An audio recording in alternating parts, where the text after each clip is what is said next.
여기 있어. I'm a bet I will.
This is weird. This is so strange.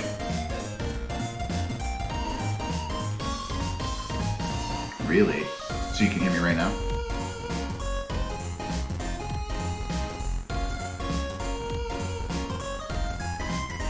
That shouldn't work, or that shouldn't be working that way.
Can y'all hear me?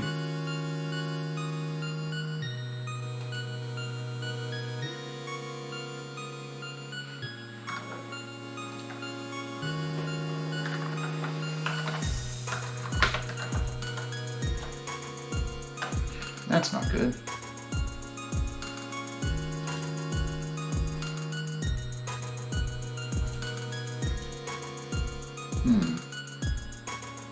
Interesting.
Hello.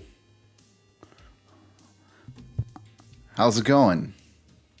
How is it going? I should not be muted this time now. I should just be me. Yo, we're good. We're good now.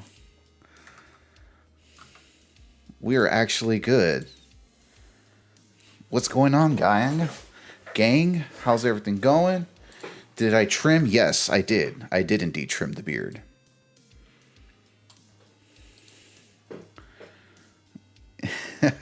What's good?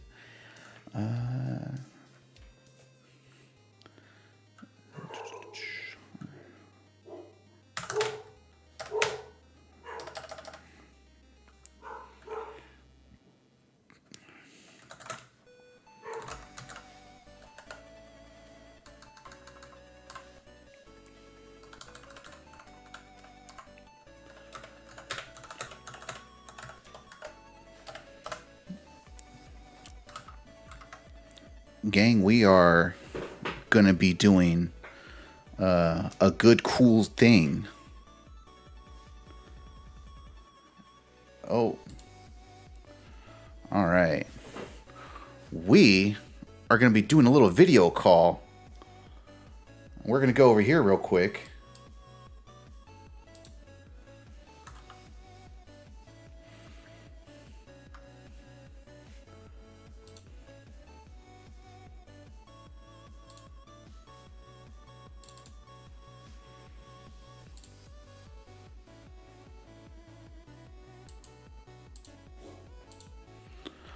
Hello there, sir. Hey, can you hear me okay? I can definitely hear you. I wanted to do a thing, and let me see if I can set this up. I didn't know I was going to be able to capture everything properly, so we're kind of doing this on the fly. Totally fine. All right, change that to grid, and let me do a window capture or something. So that we look like we were planning this ahead of time or something, even though stream's watching it right now. Window capture, and let's put y'all right there. Let's see. All right, we look fairly adjusted to where we need to be, but let's stretch this out a tad bit. Or I could do this. Oh, that's full screen. See, it's crazy when you have to do things on the fly and you're trying to be polite.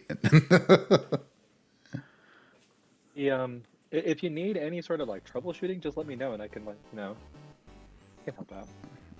Fit screen. All right, we should be good with that. And let me just turn that off. There we go. I think we're okay. And now let me turn on my camera. Is it not working? Of course not. And I don't want to do virtual cam because then you'll get cam on cam on cam on cam. Sounds fun. Which is a fun thing that happens all the time. You know, the easiest thing I can do is there's a thing you can do when you can actually apply a filter to just a single source. These are like fancy streaming terms. I'm but a simple publisher. I don't know what this means. It happens, man. It's cool. It's cool. You don't even need to worry about it too much. I got really into looking into how to do a bunch of streaming stuff. At the beginning, and right before all of pandemia got crazy, and I was all like, "Hey, you know, let's see how this turns out." And lo and behold, it turned out the way that it did, and I just learned how to do all kinds of crazy nonsense for no reason. I think that's the best way to kind of learn, though, like on the fly, just really motivated, picking up things, experimenting. Oh yeah, definitely. The other thing I can do is so real quick, just so you know, a little bit about me. I also open Yu-Gi-Oh cards from time to time. Awesome. So every now and then, I use this webcam I won in a giveaway, and I have like two camera angles. I got the camera angle for the actual me, the camera angle to the top down, and then we got a camera angle for when I'm facing the Yu-Gi-Oh cards. It's a whole mess of things. It sounds fun though. Like I'm sure you have your method for like making sure all the cameras are aligned and working as you want them to be. So I mean, I try. It sounds dope.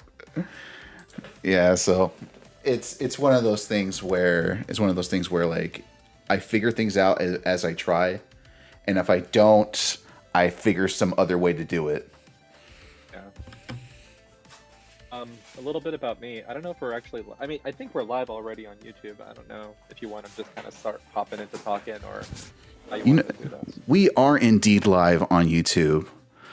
We are super live right now on YouTube. You know what? Let me do something real quick. Let me do one more thing. Sure. See, that's what happens when you were hoping something worked out immediately, and it didn't. And now you got to find your backups. Let's see what this camera angle looks like. So, I'm just saying like the Discord call. I'm trusting like that you're just using fun angles and that you're like not just showing like your I don't know what the hell you would show with a weird angle, but you know what I'm trying. Oh, trust me, there are some strange angles that I could go with, but I'm trying not to.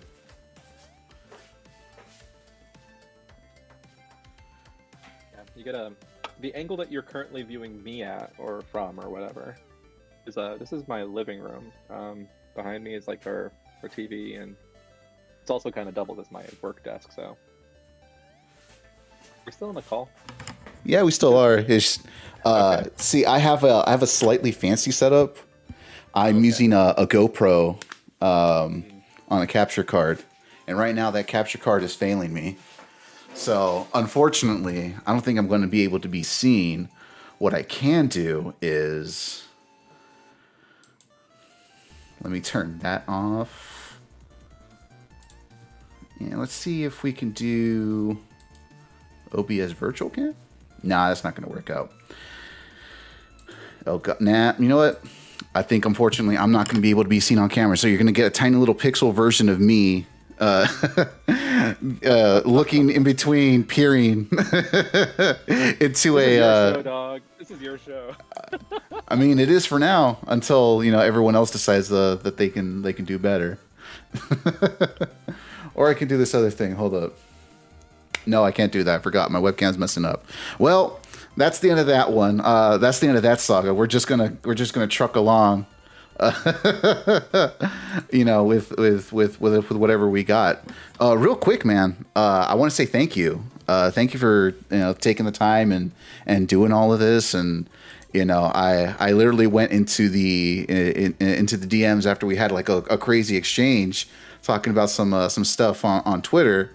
And I did the finger to side, about to say ooh, so it's in the hopes that I can get a conversation with you. Yeah. No need to ooh, no need to do the finger to the side thing. I mean, I don't know what you would call that, but like whatever that is. I'm glad you reached out. Yeah, whatever that is. I'm glad you reached out. I mean, it's this thing. Yeah, that one. I'm totally open to talk about anything. Like I don't.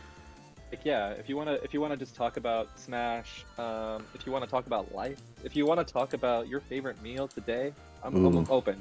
Just get the conversation going, dog. I'm here. Ooh, man. See, right now, me and my fiance, we rushed to get to the we went to the store because she was gonna make some pho, and it's really good. She finally found a good recipe for it, so we're like, ooh boy, pho, and then I forgot about what time it was. And I was like, oh no. I was like, well, we got to take care of this. So I just had like a frozen burrito. So I'm going to be having that after we have this. So I don't know what you got planned ahead. I know. I actually have. Yeah, what were we going to say? Sorry. I was going to say, I know you needed to move this a tad earlier. It's like, no, you know what? This guy's doing me a huge solid. So yes, I'll give him whatever time he needs. Um, yeah, thank you for accommodating the new time. I basically all I had later is I was gonna go to a concert that I forgot I bought tickets for like 4 months ago. So Ooh. it was like a last minute like, oh, this is what I actually had planned for today. Ooh, And who you gonna see? I'm gonna see Modest Mouse. They're gonna perform the Lonesome Crowded West, which is like one of their big albums. Yo, that's crazy. I've only ever heard people talk about Modest Mouse one other time, and it was actually a 2 hour podcast where they're talking about Yep. it. Yeah. And yeah, have you ever heard of a podcast called "This Is Rad"? Yeah, I've never heard of This Is Rad. Yeah, as the name implies, they talk about what people think is really cool and rad. And one of the early episodes was Modest Mouse, and I was like, "Huh, I didn't know this went that deep." I only know the 2 songs that I ever heard on K Rock, and that was about it. See, I've learned a couple of things about you right now. One, I learned that you have a fiance, so congratulations Thank on you. potentially, yeah, that's awesome. She's Two, I amazing. also believe it. If she makes pho for you while like on a Friday night, she is amazing. Um, Definitely.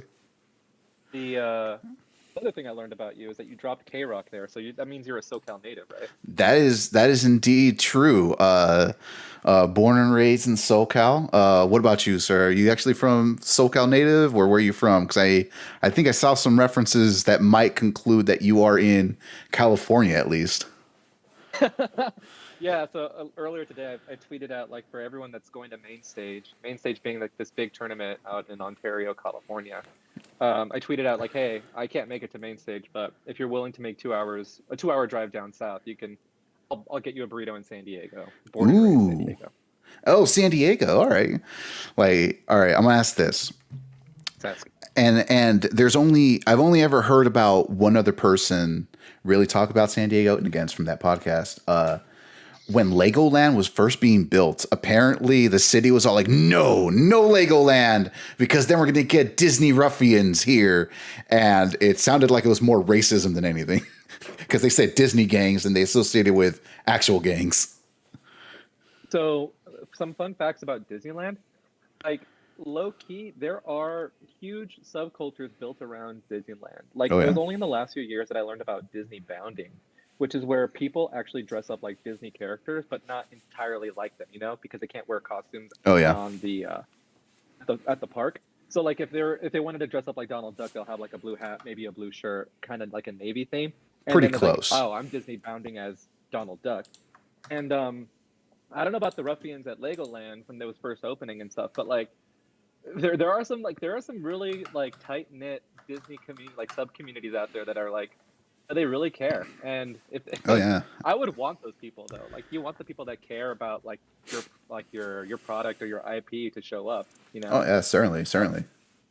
especially given like the Nintendo news, you want people that care. Oh God, yeah, and we'll if the topic ends up going about that way, we'll talk about that a little bit. But like, yeah, that was definitely something that I heard, and like, and what's crazy is there's like also like a super crazy, super hardcore Disney pin collection, like collector scene, and Yeah. like you have to wear a certain patch or like a certain something to so people don't walk up to you and say, "Hey man, do you want to trade? Hey man, do you want to trade?"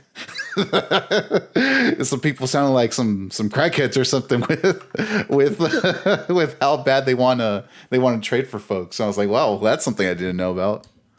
So Yeah, yeah, pin collecting's nuts. And if anything, I think that that's more gang-like than anything else. Like, like just asking for pins and what colors you rocking. Just going up to people like, oh, you got that goofy? I don't know. It's just, just that. I'm over here like used to like actual gang members coming up to me and telling me where I'm from. I was like, dude, listen, I'm literally wearing a Casualties or Crash T-shirt with some tight pants with zebra print all over it. I think I'm outside your demographic. I don't kind of quota y'all had that where you had to like, okay, listen, God, I need to hit up at least one more fool and tell him where he's from and throw some gang signs. But all right, this guy's gonna have to do, I guess.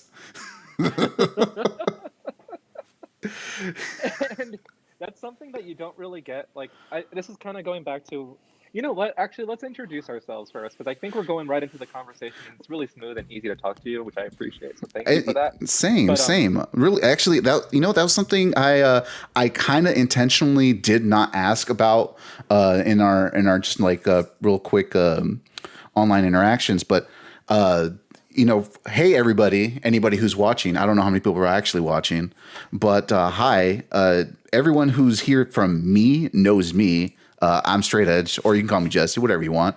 Drug Free Place is the YouTube channel we're on, and the Twitter interactions you had. But this is something that I didn't think I was going to be able to do. But introduce yourself. Introduce yourself to everyone here. yeah, for sure, for sure. Um,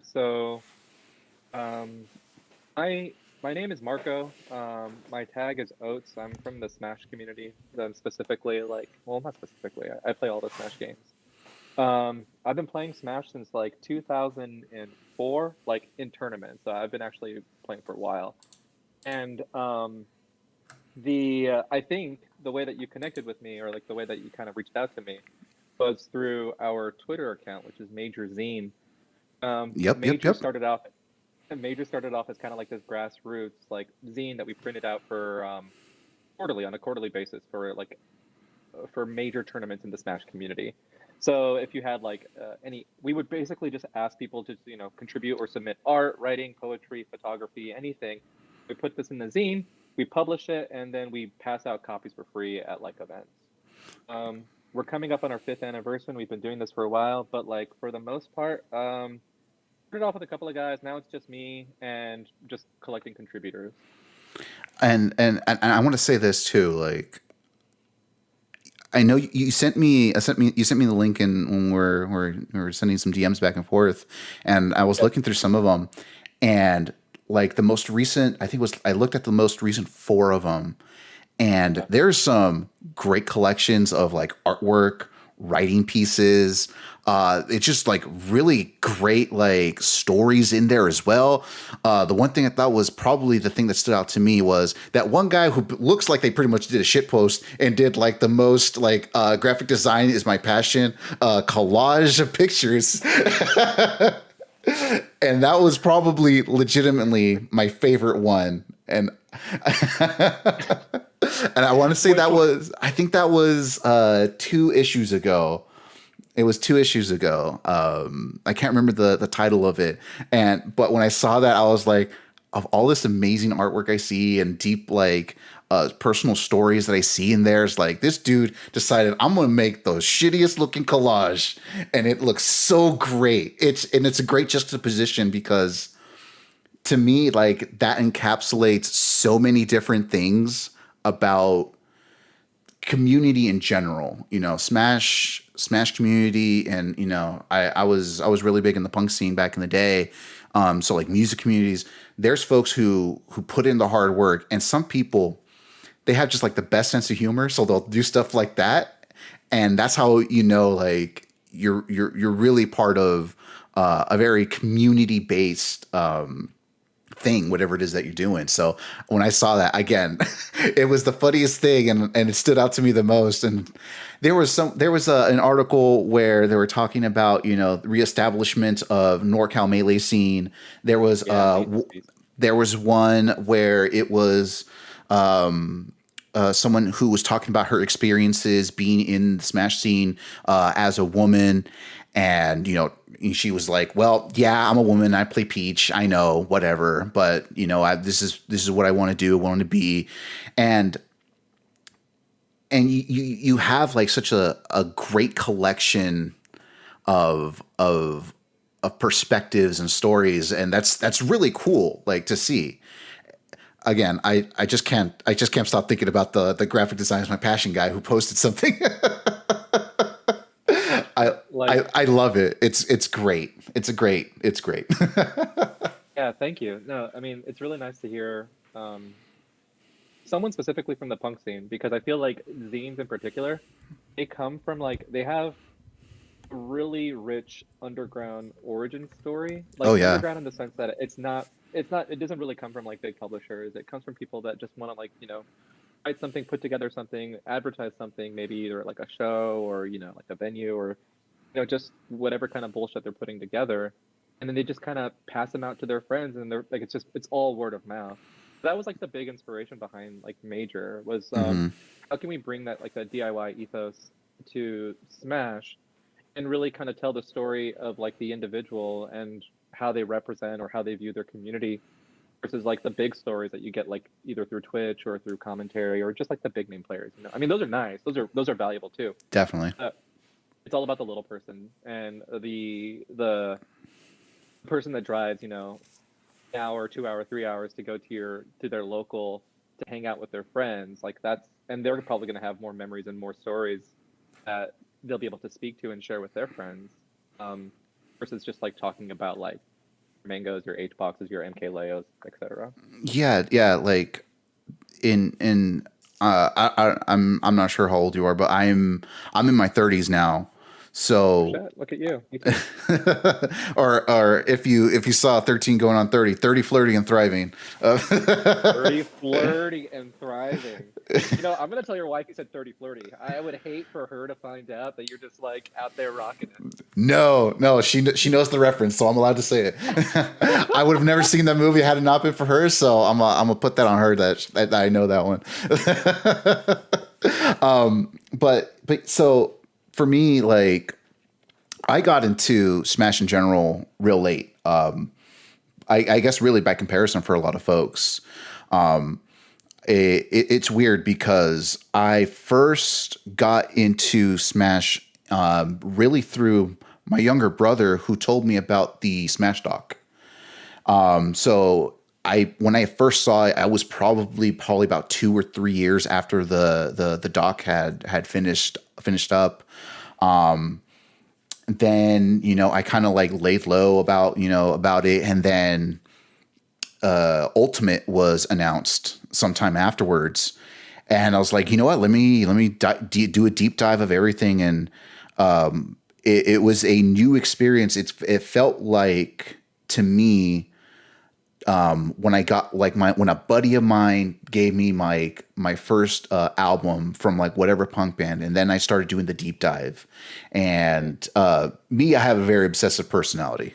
Like I like I was telling you about how I have all my multiple camera angles to open up Yu-Gi-Oh cards. I did a deep dive into a lot of the history and a lot of the lore, and that's if you actually see the YouTube chat, my brother's right there in the chat, Larry Lemons. What's up, Larry? So he kind of introduced me to that through that, and I ended up learning through just watching VODs and then learning through seeing Summit. I think Summit 7 was the first Melee Summit I saw. Then Ultimate Summit might have been the first actual summit and the actual tournament that I saw. And we had and I didn't come in with a lot of the context that made that particular summit so important, where you had the crossover of Ultimate and Melee, or in the way that I want to present it to people when I talk to it, is the Melee and the current gen other. Because that's, and I think EE had said it on the couch during that thing. There was Melee, and then there was the timeline divergence, and then at that point you had your two separate timelines. And Ultimate, at least at the moment that I saw it, the timelines were starting to converge a bit, and there was more crossover, and some of the baggage seemed to be stripped away a little bit. But again, I had no context for that. All I had was, hey, I'm getting into Smash. I'm seeing these names. Some of these names are familiar. Some of these names are not familiar. Maybe I'll find out who's who. But with that being said, like, how did you really, like, where is your journey? Like, from where you started. I know you said you kind of you started this for about you started this about 5 years ago, but like, where's the story behind I'm going to do this to this is me actually being successful at doing this, the very first issue to eventually where you are now? Yeah, yeah, that's a fantastic question, and I want to thank you for sharing a little bit of your origin story. I resonates with me for at least like did you bring up your brother? Shout out to Larry, and them introducing you through like the doc, and then you kind of like finding your in through like Ultimate. Also, I like that you kind of brought up just the EE quote about like the timeline divergence. I don't know if it's a quote exactly, but Yeah. I've had similar feelings, and I can talk about that like in as far as I answer your question. Hmm. And yeah, like just a kind of a call out. I don't really think Major is successful. Like most zines, it just basically runs on its own juice, and it's a hobby first and foremost. Like L- no one makes money off of zines, and no one. But like, thank you for that. That's really kind of you to say. Listen, the fact that you made it 5 years, that's success to me. Because, like, if you look at things like podcasting, freaking some just random punk bands, some random like ska bands or whatever, they'll have like a 10-year career where the most they'll do is headline their local venue, or like a podcast will have like a dedicated 1,000 listeners, but they did it for long enough and they felt established. It, and the way you kind of like, at least in this instance to me, the way you kind of speak with that passion of like, this is what it came out, this is when it started, this is what I want to do, and this is how I feel about it. It comes out to me. So to me, that's successful. The fact you did this you stuck with it for 5 years, So that's why I say that. I appreciate it. Well, let me go back to your original question. You're talking about my journey and stuff. So I briefly kind of talked about it when I said I started in 2004. Yeah. There was a circuit going. This is funny circuit. Like there was a circuit back then. It was before MLG, I think, or like around the same time as MLG Okay. Melee, and it was called, I think, like the V Games. The idea was to have like a tournament in like a bunch of different major cities, and then like the finals in Las Vegas. Yeah. And they had one of these events in San Diego, and I attended that. That was like my first really like my Melee tournament, and Oh dang. um, I went like 1-2 or 0-2. It was something like that, and it completely just it motivated me to keep playing, but not enough to focus on practicing the game. I was playing like as like most teenagers, I wanted to play a bunch of different things at the time. Certainly. But like after that, a couple years passed, and I'm still kind of like playing Melee with my friends, just our squad, and kind of like similar to you, where you hear rumblings of the new game, and you're kind of like, you know what, I know that this scene exists. Why not just use this opportunity to kind of get in? Once Brawl was announced, I was like, okay, let me practice some Melee. Let me actually try this, and let me see if I can get involved or into the scene in any sort of way. So I went to a couple of Melee tournaments in San Diego, and then Brawl landed, and then I dove headfirst into that. So I think that there are still like a lot of YouTube, maybe I've basically been in Smash and involved in like community building since Brawl, and I've done a lot. Like I really have, and that's kind of like not me bragging. That's just me acknowledging like what I've done over the course of my like time. I could Like I was there imagine. during, yeah, I've done commentary during the SSS days for Melee. Oh. I think we had like a blog for like San Diego rankings, and like I'm one of the few people. So another person is Terber. I don't know if you know the name. Okay. I'm one of the few people to be ranked in at least 3 games or 3 Smash games in San Diego. Oh One of them is dang. Brawl, the other one is PM, and then Melee recently. Um, and Oh then wow. It's amazing. I commentated top 8 for PM at Paragon 2015. So where they're having like Oh main wow. stage at like that Ontario Convention Center. Yeah. Like I was there like however many 7 years ago doing top 8 for PM. Oh And wow. then I've written pieces for like Melee It On Me, and I've done like a lot of writing, and that was kind of like my real self-expression creative stuff, was just like getting to interview people like Armada, hanging out with people like Mango. Like Mango's a good friend. Well, And that's like cool. yeah, so like I've done a lot. And to tie it back to like to the zine, so I think it was like back in 2015, 2016, there was a Facebook Messenger group chat formed between bunch of different writers that were writing prominently, or like were pretty like prolific in the Melee time, or for Melee. So like these are people like Topicans, Ooh. Quality Steve. I don't know if you know the name. Zane Bansali or Ipengu, Oh, okay. Fendrick Lamar, Slime. Slime was in that group chat, and Wow. then we had I know I'm forgetting a couple of other folk here. Edwin Budding, or the person that basically kind of just contributes to Melee stats, or one of the big three for Yeah. Melee stats. And yeah, like we basically just had a group chat just to kind of talk about like what were we talking about? We were just talking about like, okay, hey, this is a good story that we should focus on, or like these are the narratives that we should kind of like, how do we explore like what's going on with these like these doc kids, because that was like a big thing at that Yeah. time, or like, and I had just finished a book, a collection of zine stories called like Ad Toner. And it had like really inspired me because a lot of the stuff that I read in there was just like basically stuff that you would encounter in punk scenes, like local punk scenes, Yeah. or like in really like what's the word I'm looking for? Like alternative, avant-garde, just like fringe. Fringe is the word. Like Fringe. fringe, like subcultures, like especially like drag culture now. Like I feel like that punk and Smash have so many similarities when it Oh comes yeah. to kind of like building a persona and just kind of like living out your this manufactured identity until you're confident enough to kind of like take that identity that you've built around you into your Certainly. normal life. Certainly. But I finished Ad Toner and I said, okay, you know what? This is sick. Let's make a zine for Smash and let's just pass it out at tournaments.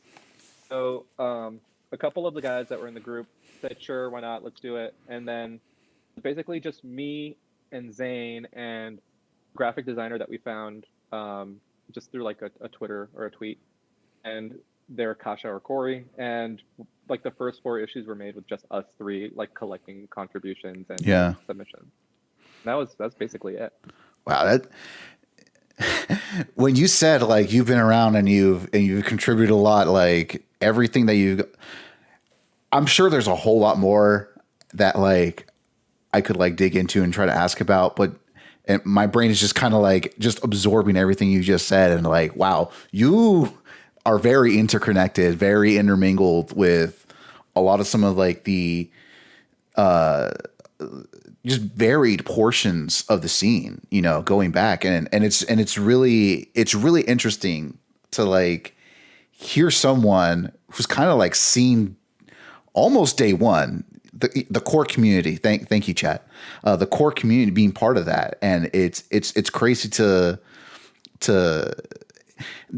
I find it akin to when the person who first comes into a music scene, all they know is their buddy showed them a local band and they said, hey, we're going to go see them. And then all of a sudden you see the person that person knows.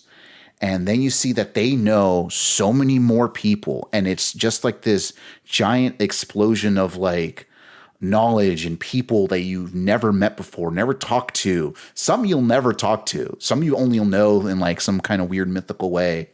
And some you'll eventually be able to have some type of connection with in one way, shape, or another. And that's what it's so strange that I feel like that's such akin to just this little conversation we're having. So I'm fanning over you right now because of that, and it just blows my mind. Because I don't know so much about the scene, despite the fact I've followed some of it for I guess technically really the last 4 years. So I see this like wealth of knowledge from you, and I'm like, what can I get out of this guy? When with my evil fingers and my evil eyes going, just an interview. Just an interview. Yeah, I'll give you food. I'll do anything. Awesome, man. Like, I bet there's so many stories. I bet you have, and have a lot of those stories really been like documented in the zine? Because I like I said, I've seen and I've read like the last probably about 3 or 4 issues.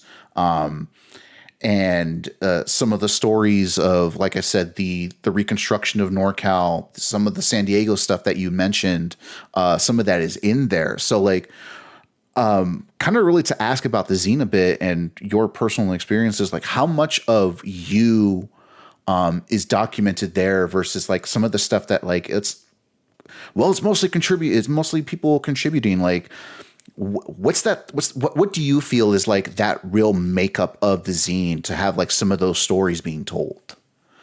Yeah, yeah. To kind of talk a little bit more about like the makeup of the zine, stories being told. Oh, before I hop into that, yeah, Yeah. you've been really kind, by the way. I think like you just kind of acknowledging just like just the history and the things that I know and the stories. Like, yeah, there's a lot, but I appreciate you just for recognizing it. That's awesome. The Okay, makeup of the zine. So a little bit of history about the zine. After the first four issues, I basically suffered like for lack of a better phrase, like a psychotic break, and it was Oh due my to god. drugs, which is kind of funny that like it was that I'm watching a drug-free play like YouTube channel. Yeah, and it was due to drugs and a bad breakup and just like really just poor mental health. I'm Like, sorry to hear and this was that. like in no, I mean it happens, life happens, and this was like in late 2018. Yeah. Um, and then I was just so fed up with Smash, and I was so fed up with Smash. I was so fed up with people that I thought like were like this is all like the drug stuff and just the paranoia. Like Hmm. I thought people were out to get me, and it's like kind of like this weird kind of fabricated thing that your mind just makes up to defend you or protect you, but Yeah. like it's all false, right? Because I mean, the people that are in your life most likely love you, and if they don't love you, I mean, you'll find a way to kind of separate yourself or take yourself out, Certainly. and of that like that relationship in the best way that's you or the way that you know.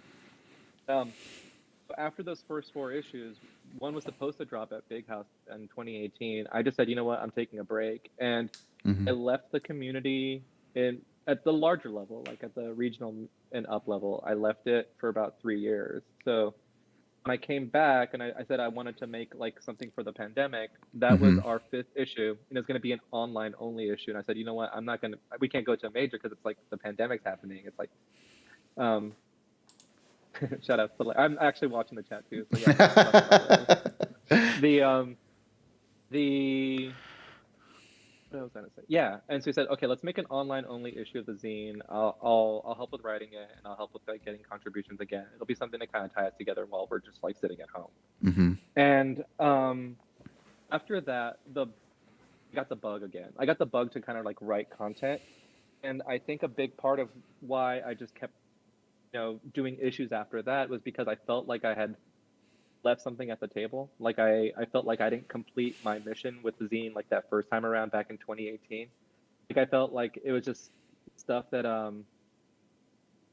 yeah, it just felt like I needed to go back and I needed to finish it properly. I needed to like work on it and actually just do it for my soul. There's still something So there, the right? yeah, exactly. So your question now, that was like a lot of background, but like it helps with the context for your question. Hmm. You're asking like how much of it is me and how much of it is true, or how much of it is like actual stories from my time in the scene, and how much of it is contributors and all that jazz. Yeah. This, So the you'll notice in those first four issues, I've only written like two pieces, and then um, everything else is contributors, and that was because I wanted to kind of minimize my contributions. I wanted to put people at the front. Like these are the people that I wanted to highlight, artists, everyone else that just might have stories too, and I wanted them to get like their chance, their platform, their way to kind of just get it out there.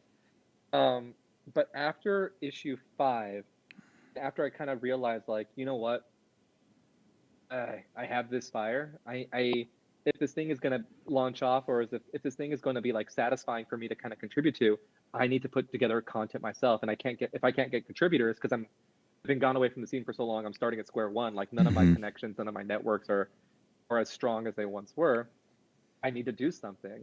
So the issue 7 was a New Year's Eve issue for last year, and I just sat at my computer and I wrote it. It was all me, like the cover, the interiors, the art, the writing, Oh wow. all of it was me. And that was like the first time I had put together a zine that was just everything was from me, Yeah. Yeah. And Yeah. and felt really good because like I usually struggle with finishing projects, and I had done that like over 2 nights, and it was like I finished right on New Year's and I just dropped it. And so that was that fire, that sense of satisfaction, and that completion, that kind of closure with the project that I was kind of searching for. So now, ever since issue 7, whenever I ask for contributors, like I'll do it. You know, like I'll get other folks and I'll put them. I'll get them the cover spot, or I'll kind of highlight their work. But for the most part, if I'm not reaching like 24 pages or not 20 pages, or if it doesn't come out to like an even number that's good for printing, Hmm. I'll just fill it with my things, and I've done most of the graphic design now from like a lot of the writing that you see. Yeah. Um, if the author doesn't have an image or an idea for what they want to kind of like incorporate or use with their writing, Hmm. I ask them, hey, how do you see this how do you see this in print? I'll do it, and that's what I've basically been doing for like the last 7 or so issues. Oh wow. Like that reminds me of there's that same podcast. The one of the main hosts really started getting into writing comic books. So he was a comic book fan for a very long time. And when he decided, you know what, I'm going to write my own comic book, that's something he never thought about. Like, I have my words, we have these images. How does everything actually look the way it's supposed to look and be cohesive? And that's what I think about too. Like me personally, if you've seen some of my Photoshop jobs, they're very rudimentary. My most creative thing is the fact that I can probably talk on forever and probably never actually make a point. So the I fact that think you you're, make a. I was gonna say, so the fact Sorry, I that don't you want to can, interrupt you. no, that's fine. So the fact that you have that ability, it shows to me a level of artistry that is beyond just I can write. It's I can write with the idea of how I want it to look. I can choose to make something look a certain way based on what I have written and how I want a certain portion of what I'm writing to be very impactful, because sometimes the most important part of any spread is the moment you're done with the page. What's that next page going to look like? Where is your break going to come from? And the one part that I remember specifically where that was a really good impact was the I think this one was 2 issues ago. Again, I read the last 4 just to kind of like get a good primer for it. I believe that was the 2 issues ago of the San Diego scene.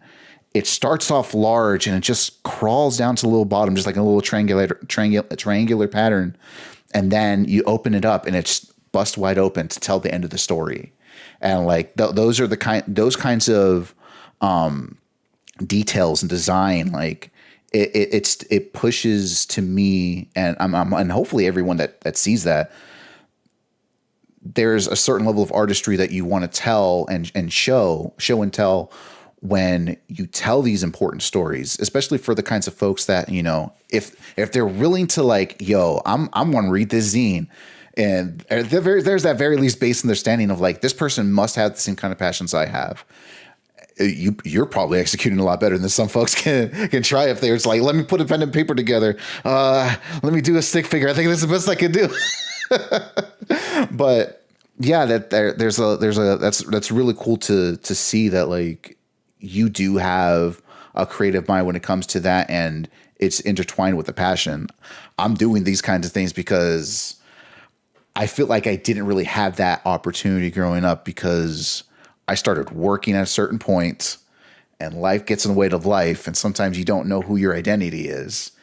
And kind of figuring that out, and that's pretty cool to see how you think about these things. It's very interesting hearing people's thought processes as they speak.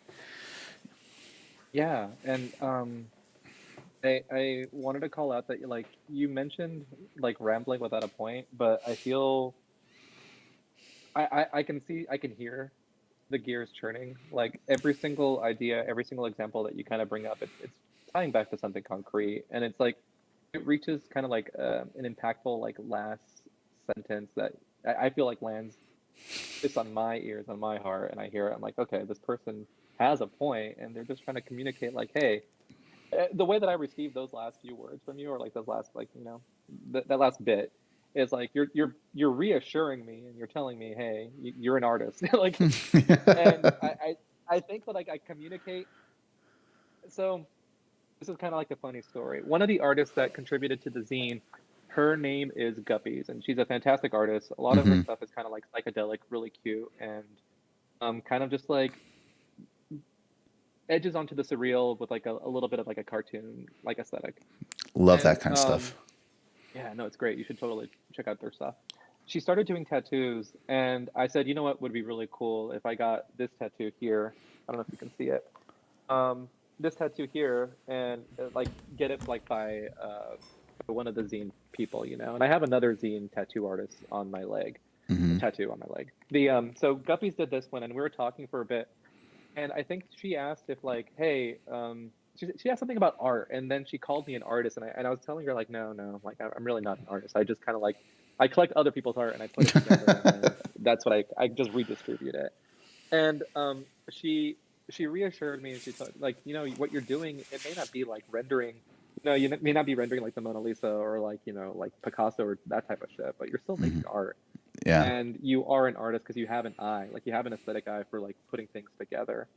So um I'm one of those folks that like really I helps. It really helps me to hear from you, from other people, like, you know, encouragement. So I appreciate that. And um I think what I get from you as a kind of like a kindred spirit type of thing is like you're willing to kind of just get your hands dirty and like really just kind of like make it work. Like it may not Yeah. be perfect, and it may not, you know, it may not be like the production value may not be exactly what you might have imagined in your mind, but you're still getting it done. And I think that speaks volumes for one, for expressing yourself, and for two, for really kind of just like letting the world know that you're here.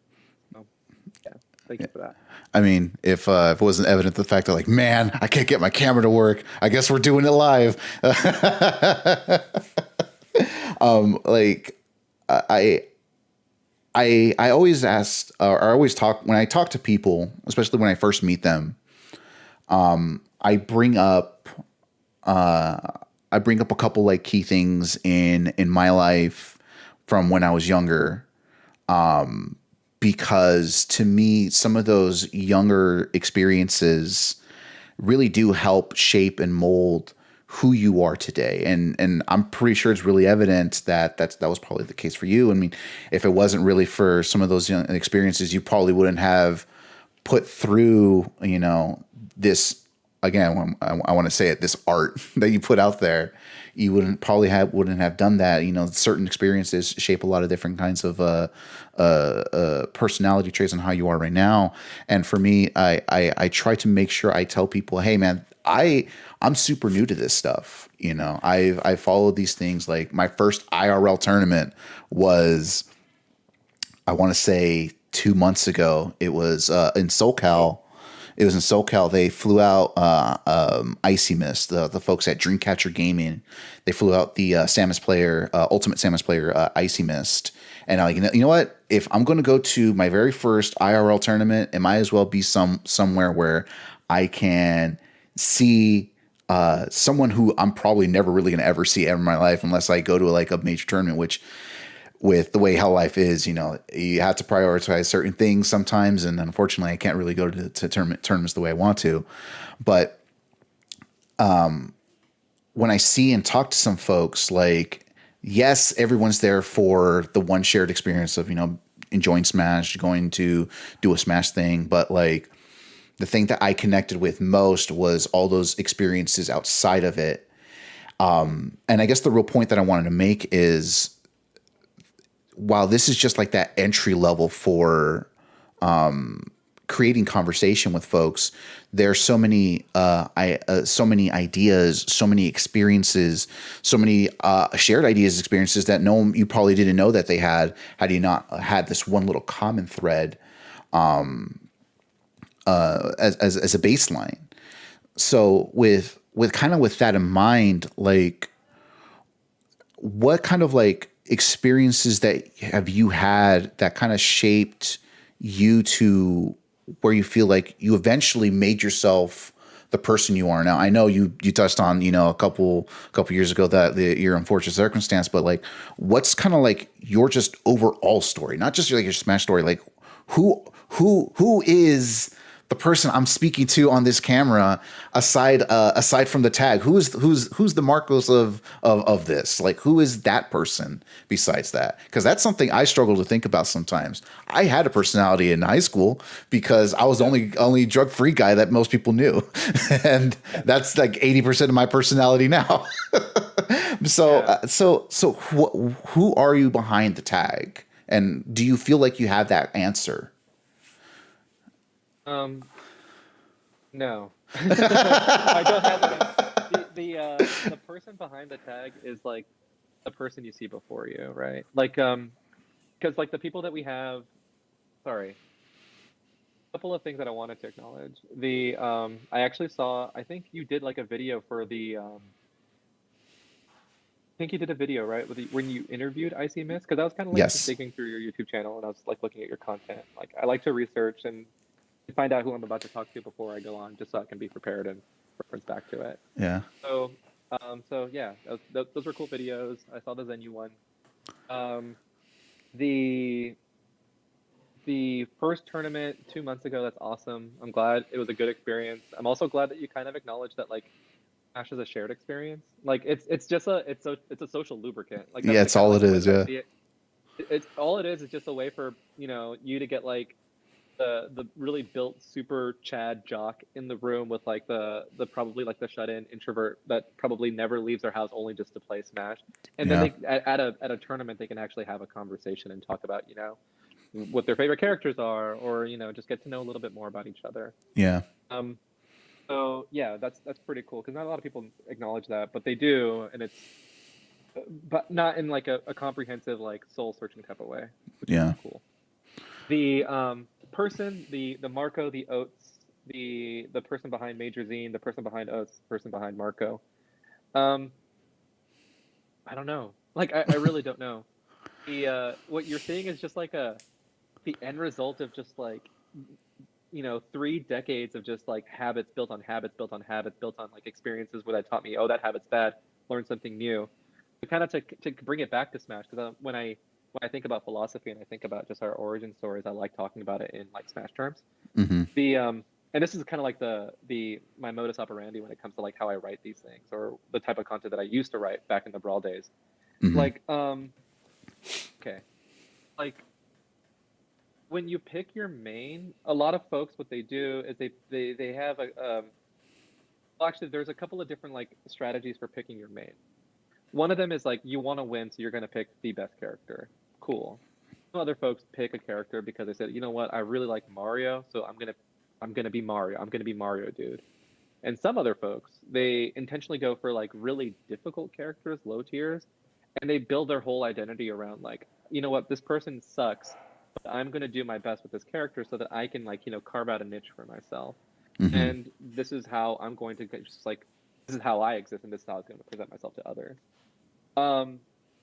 Now when it comes to like how I'm showing myself to you and the person behind the tag, the niche that I'm showing you is like, Major Zine, writer, former, Brawl player, sometimes PM, sometimes Melee. And that's the niche that I carved out. And then before that, like I used to tell myself like, yo, like I like Smash, so I'm a Smasher, and that's kind of like the identity that I would present to others. There, to your point about there being more, yeah, of course there is. I also like, I love writing, not just Smash stuff, but like, just in general. Mm-hmm. I love going to museums. I love talking about just weird esoteric shit. Like, I love music. I love music a lot. And then I also enjoy the hell out of just being horny online. I think it's really funny to just be like intentionally just like disgustingly smutty. And I I don't know if you read the Valentine's Day issue of the zine, but I wrote like a smut piece about fiction. And then it was only recently that like it was only recently that someone came up to me and they were asking me like, hey, did you like to write smut, right? And I'm like, yeah, sure. And I'm like, "Yeah, sure, keep going." That's And great. they wanted me to write like an OnlyFans review for them because like they needed to build their base, and I'm like, okay, whatever. Wow. The, That's funny. yeah, I'm big on philosophy. I'm big on Buddhism. I'm actually big on spirituality in general. Like I do do practice Buddhism, but I love hearing just from different perspectives as well. And yeah, I'm also just like a software engineer too. So like that's what I do for my day job. But Oh God, the I want to interject real quick. do it. The Smash player to software and computer science pipeline is so incredibly real. I'm gonna tell you right now, that wasn't the goal. So like I went to school for writing. Like I went to school to be a better writer, and I wanted to get a job writing screenplays for movies. I got out of that. And it's like I went to college like around from 2006 to like 2010. But once I graduated, I was already like well deep into Smash, and I the things that I learned within Smash and how to build websites and how to like kind of like write blogs and other things like that. Mm-hmm. That carried me further in like finding a career than actually my degree in literature and writing. So like, yeah, you're right. There is a pipeline there, and it's wild. So, When I say that, it's like I thought it was just like some weird meme until you look at like so many just random local hero, hidden boss to some of the well-known established names. It's like, how do they all end up here? They all end up at the same spot. It's funny. I got my first. Sorry. I was like, compared to me, where like it was like, well, I started working in loss prevention and security, and at a certain point, I was driving around with a gun in my at my side. I was like, that's a very big juxtaposition to see how the day jobs end up being from one person to the other. Who again. That common core of like, oh hey, we all play Smash. It's like, oh, these people are way different, and as far as their day jobs. But yeah, absolutely. And I'm jealous that you got to do loss prevention, because I applied for a loss prevention job back in college, and they didn't give it to me. I guess I wasn't as observant as I possibly could have been when it came to just like assessing situations and then just kind of analyzing like that person's sus or that type of shit. So it already said volumes about like if you're like doing loss prevention and security and all that stuff, you probably are like a pretty observant person. So which is funny because my fiance tells me I'm terrible at finding things in the house. Oh, your job is to find the things. It's to stop them from getting lost. Like you're so just like she tells me, "Oh, you're like the least observant person. Were you ever successful at loss prevention? How did you ever make a security person?" I was like, "Listen, I just looked like a jerk and sounded like one as long as I had the permission from whoever my supervisor was." But I treated everyone else nicely. The funny, gonna steal from the nice guy. I actually have a great story that I like telling to people all the time, and this actually happened more than once. It was when I was working loss prevention. I would walk around, do my rounds, and kids in at the store that I was at it's in the Valley, in San Fernando Valley in Van Nuys. And if you traveled enough a little bit from place to place, you do know a little bit of like, oh, these neighborhoods, they're not necessarily the best, but it's not a bad neighborhood. Right. And that's what Van Nuys was. It was very crowded. There was, down the street, there was literally a dead body that was found the week I started loss prevention. So, but at the same time, there was also the sheriff's department across the street or down the street from the other side. But I do my rounds, and the kids just like ripping out the toys from there for no reason. And we would tell kids they don't be doing that, and they get scared. They'll drop the toys and walk away. I say that because some of the parents, like, they were exactly like how my parents were when I was a kid. They would say, "Mijo, if you're going to misbehave, you see that person, they're the police. They'll take you away and they will never talk to you ever again." Right? So I heard that growing up all the time.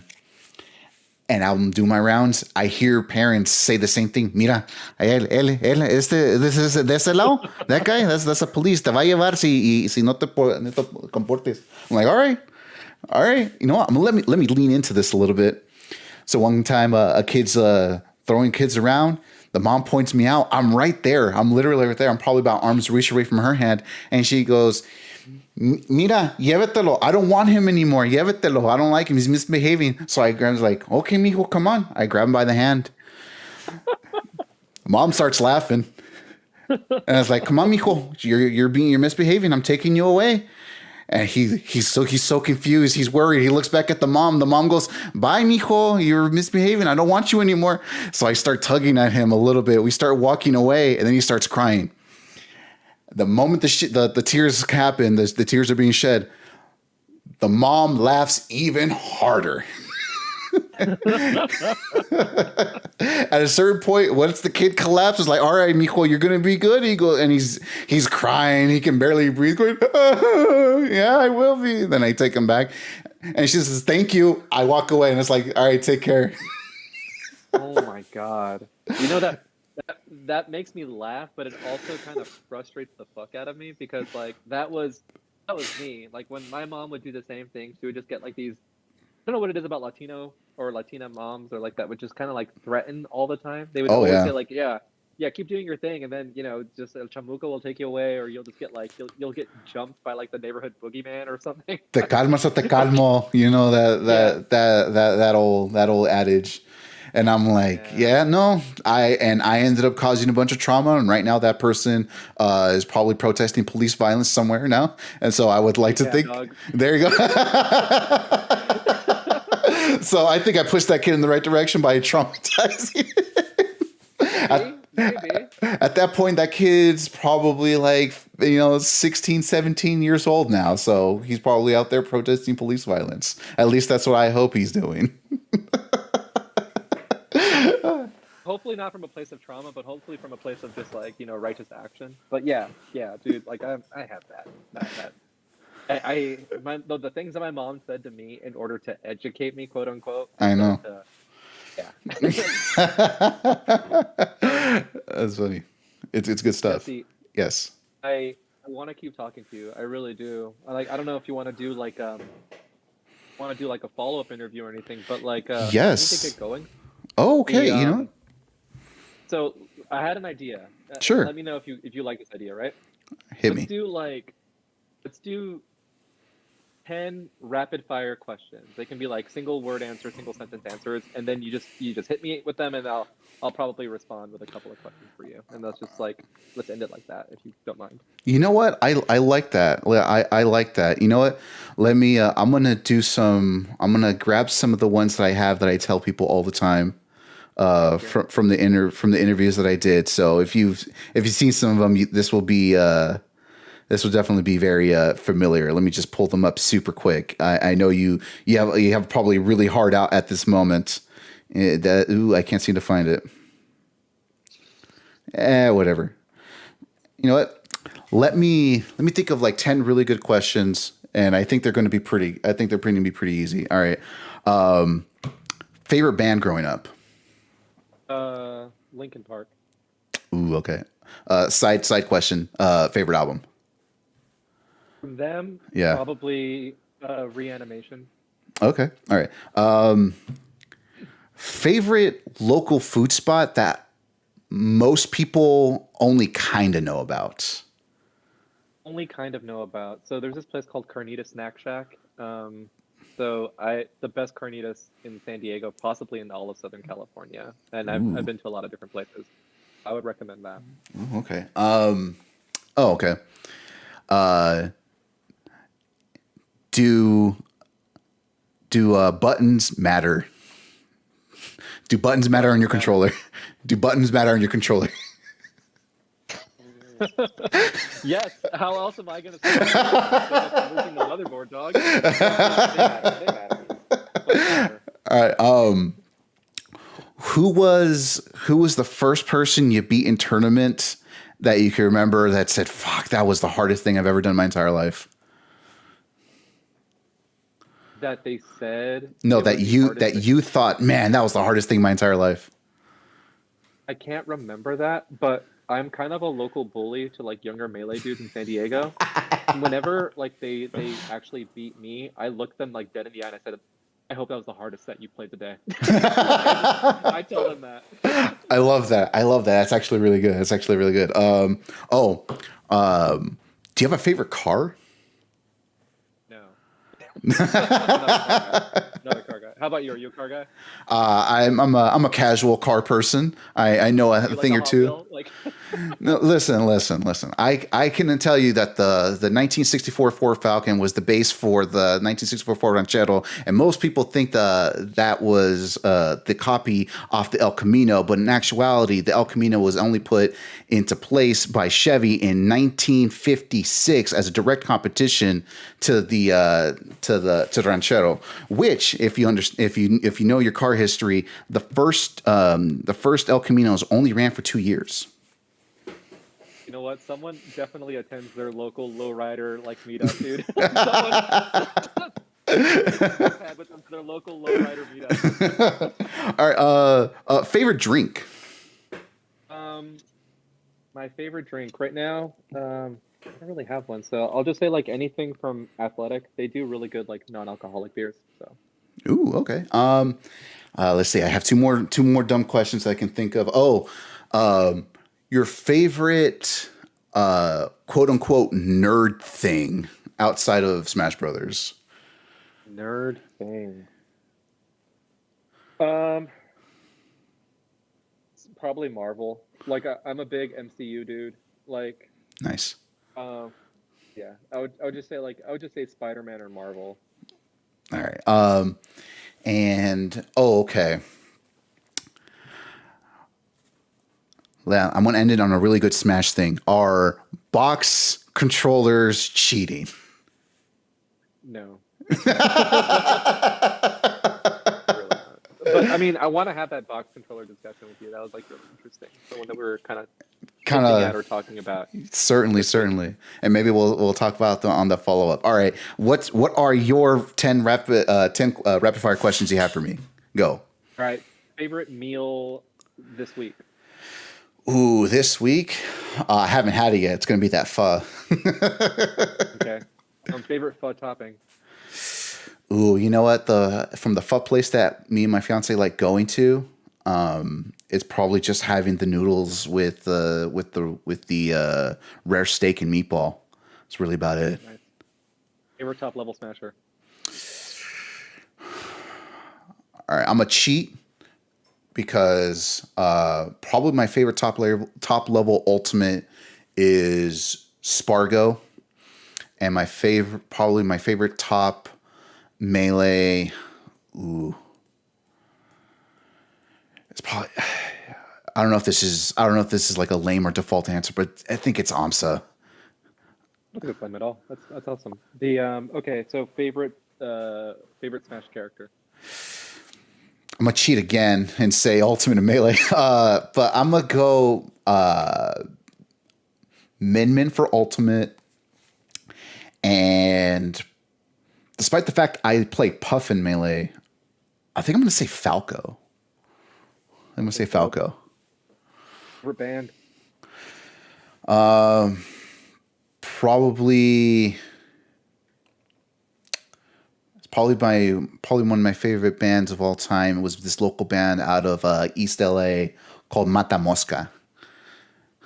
Never heard of them. That's awesome. I think I'm at 5. Mm-hmm. Favorite issue of Major that you read?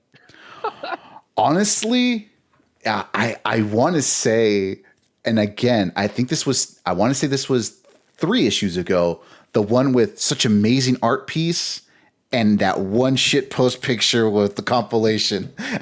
I can't remember the title of it off the top of my head, but literally that one for that like one piece inside like just a crazy clamshell of a beautiful art. Awesome. The favorite movie? Ooh. If you saw the thumbnail, you would know. I guess Life Aquatic? No. It's Nightmare Before Christmas. I realize now I'm actually wearing the same shirt I'm wearing in that thumbnail right now, where it's a giant Jack Skellington face. So yes, Nightmare Before Christmas. Favorite Disney property? Probably Coco. That's a good one. Favorite book? Ooh, it's either it's either Music of the Mill or Always Running. It's from Louis J. Rodriguez. I don't know if you never ever heard of him, but those two are really good books. If I can cite tangent for a quick second, and I want to pitch these books to you. Always Running. Dog, I'm already like 10 minutes over. Oh, okay. All right. I'm just Always Running. It's the guy, Luis J. Rodriguez. He was a gang member back in the 60s and 70s. That's his life story. Music of the Mill takes place in a mill factory back in the 60s and 70s, and the three different parts and three different generations of people coming from Mexico and being in the U.S. Awesome. Okay, last two questions. Rapid fire. Okay. The or favorite teacher, favorite mentor. Oh God, favorite teacher is probably my English teacher, Matt Melanson, who went to who I don't know if he's still at my old high school, but probably him. And then favorite Twitter account to follow. Listen. I know the right answer is to say Major Zine. That's the correct answer. No, that's not the correct answer at all. That is the correct answer. To me, that's the correct answer. But probably if you're looking for like a really good one, it's called "Fuck You, I Quit." I like that one. If you don't follow them already, follow them. "Fuck You, I Quit" is what they're called. Dude, Jesse, thank you so much for inviting me on the show. I got to get going, but I don't know how you want to sign off. I don't know how to want to sign off either, but I know I'm taking up a bunch of your time. I'm taking more minutes than I'm trying to, but I really want to say thank you. It was super cool. If we both find some time, probably next month, I would love to do a follow up to this. There's so many more veins of conversation we could have gone to, and unfortunately, we kind of ran out of time. But I'm going to let you go. Thank you very much, and I hope you enjoyed the show. Yeah, I did. I enjoyed the questions. Thank you very much for your time, Jesse. You have a good one. All right, brother. You take care. Enjoy the concert. I don't know what you do at a Modest Mouse concert because I'm used to going in a circle pit, but whatever that is, man, you take care. Yeah, thank you, man. Peace out. Take care. And that was it, everybody. That was it.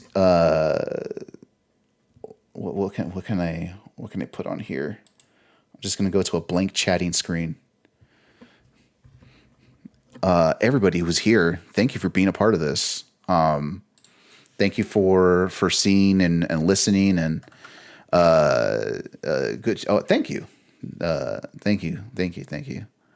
Mr. Host. Yes, that is me. I'm Mr. Host. I'm going to call it. He was a really cool dude, real chill dude. He had so many things to say. I wish I could have gotten more out of him.